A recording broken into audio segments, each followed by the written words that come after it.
Hello everyone, today I will teach you how to use GetonAgain mark software to make customized marker, like this. Open SuperNest. Check Customize. Here, select Size. You can hold down Ctrl to select tool size, and click it. Move to here. Click Add.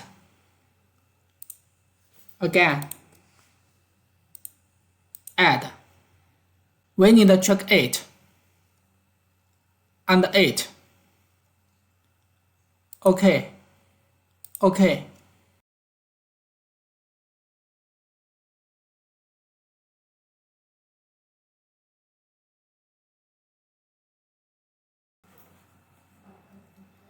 Now marker is OK. Thanks for watching.